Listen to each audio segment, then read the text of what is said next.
ফুলবাড়িয়ায় বাড়িঘরে হামলা, অগ্নিসংযোগ ও লুটপাট। ঘটনাটি ঘটেছে ময়মনসিংহের ফুলবাড়িয়ার ইসাইল ব্যাপারীপাড়া গ্রামে আব্দুল আজিজ এর বসত বাড়িতে।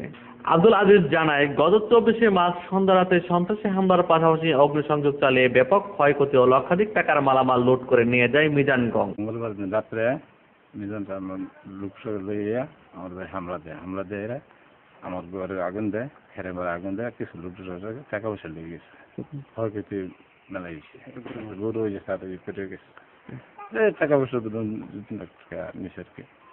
তেল কেমন সরবারিতে নেই। জানা যায়, পাশের বাড়ির মিজান আলী, বিল্লাল হোসেন তুলা মিয়া সর্বপিতা মৃত হাতেম আলী শেখ, আমির হোসেন পিতা মিজান আলী, মোসাম্মদ রাবিয়া খাতুন স্বামী মিজান আলী সহ আর অজ্ঞাত নবাব 5 থেকে 6 জন এই ঘটনা ঘটে।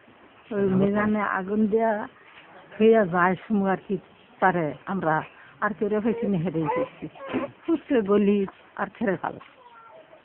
আরো জানায়, 2013 সাল থেকে তাদের মধ্যে জমি জমা সংক্রান্ত বিরোধ চলছিল। এক পর্যায়ে এই বিরোধ মামলায় রূপান্তরিত হয়। গত 29/10/2013 সালে আব্দুল আজিজের ছোট ভাই কাজিমউদ্দিন বাদী হয়ে ফুলবাড়িয়া থানায় একটি মামলা দায়ের করেন, যার মামলা নং 27/304। মামলা দায়েরের পর থেকে উল্লিখিত আসামিগণ মামলা ওঠানোর জন্য বিভিন্নভাবে ভয়ভীতি ও হত্যার হুমকি দিয়ে আসছিল। এরই সূত্র ধরে ঘটনাটি ঘটিয়েছে বলে জানায় আব্দুল আজিজ। বর্তমানে তারা বাড়িঘরে নিরাপত্তাহীনতায় বসবাস করছে।